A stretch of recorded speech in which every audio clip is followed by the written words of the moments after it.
사무엘하 11장 14절에서 27절 말씀 함께 읽었습니다.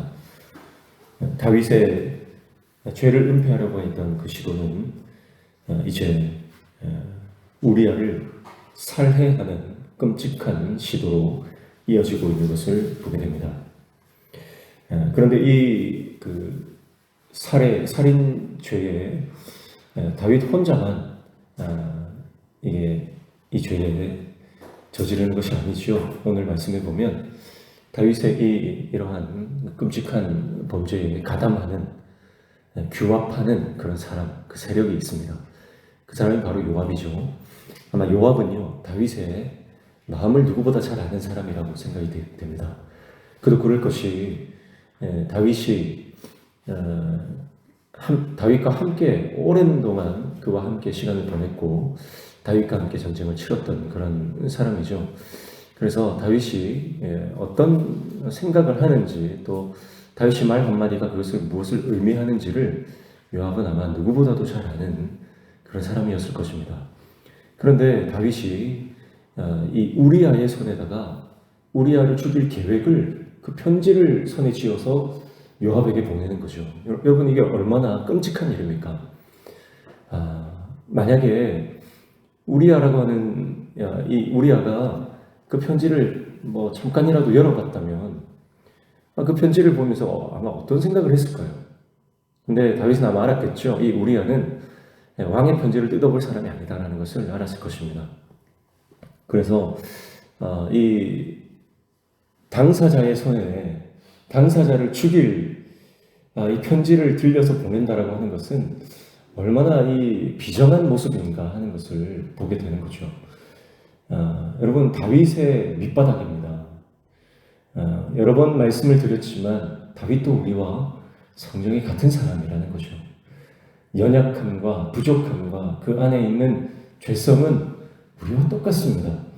그래서 하나님의 말씀 앞에 머무르지 못하고 자신의 욕망에 충실하고 인간적인 갈망에 그가 부합했을 때는 여전히 무너지고 도무지 상상하지 못하는 그런 나락까지 떨어지는 모습을 우리가 보게 되는 것이죠. 그런 모습이 우리에게도 동일하게 있다는 것입니다. 그래서 다윗이 이 편지를 우리아의 손에 들려서 요압에게 보내는데 요압은 그 편지를 보자마자 다윗의 의중을 그대로 파악하는 거예요. 그래서 고민하지 않고 다윗의 마음을 흡족하게 해주려고 하는 시도를 하는 겁니다. 그러니까 여러분, 우리가 비열한 이 규합을 보게 되는 거죠. 여러분, 죄 때문에 마음이 합해지는 경우도 있습니다. 하나님이 기뻐하지 않는 일, 인간의 욕망을 채우고자 하는 일, 범죄하는 이 일에도요, 반드시 규합하는 세력이 있고 이 죄를 돕는 이 비열한 세력들이 반드시 있다는 거예요. 그래서 우리가 이 죄를 조금이라도 허용하고 이 죄를 방치하게 되면 이 죄는 점점 불어나서 커져서 결국은 우리의 삶을 잠식해버리는 것입니다. 그래서 이 우리아가 결국은 전장에 나가서 전사를 하게 됩니다. 그래서 이 요압이 우리아를 전장에 최전선 보내는데 이 적진 한가운데로 보냈다, 이렇게 보시면 되는 거예요. 그래서 원래 성벽에 가장 가까이에는 이제 가면은 거기에서 이제 전사할 확률이 높습니다. 그래서 성벽 위에서 돌을 던진다든지 활을 쏘면은 그 밑에 있는 사람은 사실 방어하기가 힘든 거예요. 그래서 그 공성전을 할 때는요, 이 성전을 완전히 함락할 어떤 작전을 짜고 그 성전을 공략하게 되는데, 지금 이제 우리아를 죽이기 위해서 아주 소규모 병력만을 그 성전에 보내는 거죠. 그래서 그 성벽 아래에서 우리아가 활에 맞아 죽게 됩니다. 그리고 사실 이거는 굉장히 잘못된 전술이거든요. 우리아를 죽이기 위한 전술이에요. 이거는 하나님 보시기에 굉장히 약한 전술입니다. 그리고 이 전황에 대해서 이제 전령을 통해서 다윗에게 보고를 했죠. 분명히 이러한 작전을 짰다면은 왕이 굉장히 분노를 해야 되고요. 작전 실패에 대한 책임을 추궁을 해야 되는데 한마디가 덧붙여졌어요. 우리야도 죽었다. 다윗이 그 전황을 보고를 받고 우리야가 죽었다는 말을 듣고요. 마음에 안심을 합니다. 그리고 잘못된 전술 일에 대해서는 전혀 책임을 묻지 않고 걱정하지 마라. 그렇게 말하고 있는 모습을 보게 됩니다. 25절 말씀 보세요. 다윗이 전령에게 이르되 너는 요압에게 이같이 말하기를 이 일로 걱정하지 말라. 칼은 이 사람이나 저 사람이나 삼키느니라. 그 성을 향하여 더욱 힘써 싸워 함락시키라 하여 너는 그를 담대하게 하라 하니라. 이렇게 말하고 있습니다. 그래서 지금 다윗을 보면 전혀 양심의 가책을 느끼지 않고 있습니다. 단지 자기 죄를 가리고자 하는 것에만 혈안이 되어 있습니다. 그래서 잘못된 전술로 인해서 사람들이 죽어 나간 것, 자기 부하들이 전사한 것에 대해서는 전혀 관심이 없습니다. 오직 우리야가 죽은 것에 대해서 만족하고 거기에 대한 것만을 이제 안심하고 있는 것을 보고 있는 것이죠. 그리고 이 전투에서 일어난 죽음을 불가피한 희생 정도로만 그렇게 둔갑시키고 있는 것을 보게 됩니다. 여러분, 우리가 영적으로 민감하지 않으면, 말씀 앞에 서 있지 않으면 죄의 이 늪에 빠지게 되면요, 이와 같이 사람을 그냥 숫자로, 도구로 보게 되는 거예요. 여러분, 우리가 하나님 앞에 신실한 하나님의 종으로 끝까지 서 있어야 됩니다. 그렇지 않으면요, 우리가 높은 자리에 올라가면 올라갈수록 사람을 도구로 생각합니다. 목회자가 타락하게 되면 성도들을요, 내가 돌봐야 될 양으로, 정말 내가 마음을 다해서 섬겨야 될 그런 하나님께서 맡겨주신 양으로 보지 않고요, 헌금하는 기계로 보는 거예요. 교회 일하는 기계로 보는 거예요. 내가 내 꿈을 이루고 나의 뜻을 이루기 위한 하나의 어떤 도구로서 성도들을 대하는 것입니다. 양떼의 형편을 부지런히 살피는 것이 목자의 사명일진데, 목자의 마음을 잃어버리면요, 자기 욕망과 자기의 갈망에 충실하게 되면 더 이상 사람이 사람으로 보이지 않는 겁니다. 다윗이 지금 이런 심각한 영적인 침체, 죄의 늪에 빠져 있는 것을 보게 되는 것이죠.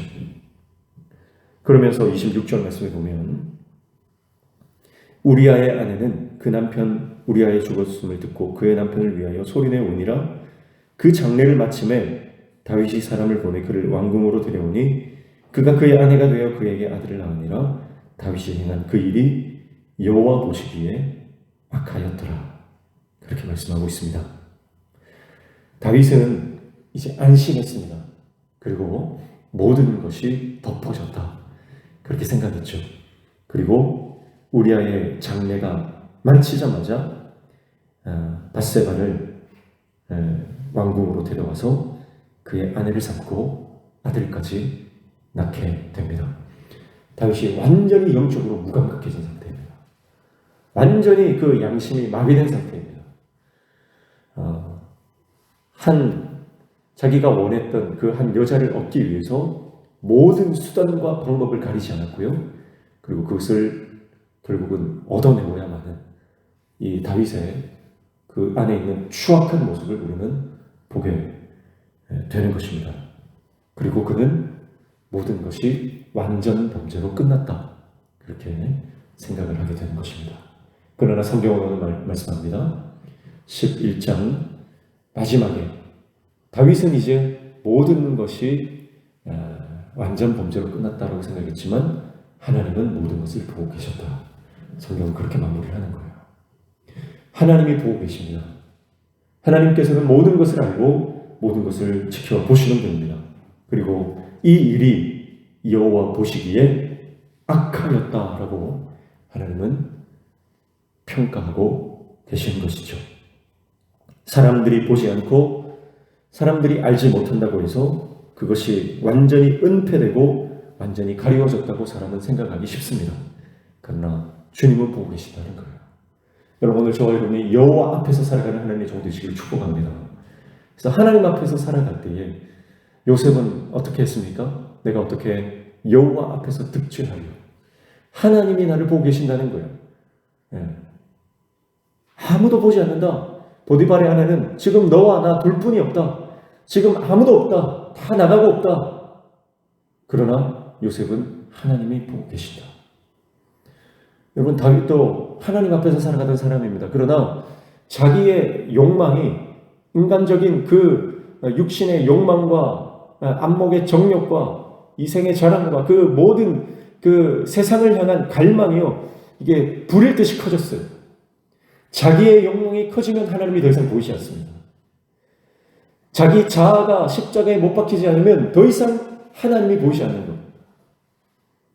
여러분, 우리가 자기 문제에, 그러니까 너무 그 문제에 매몰되면 안 됩니다. 내가 해결해야 하는 문제들이 우리 인생을 살면서 하나 둘 생기잖아요. 어떤 사람에 대한 분노, 사람에 대한 상처, 또 해결해야 되는 여러 가지 문제들, 당면한 넘어가야 하는 그런 숙제들이 있어요. 도대체 나에게 왜 이런 일들이 벌어졌는가? 왜 이 사람이 나를 이렇게 괴롭히는가? 왜 이런 골칫덩어리들이 지금 내 앞에 산적해 있는가?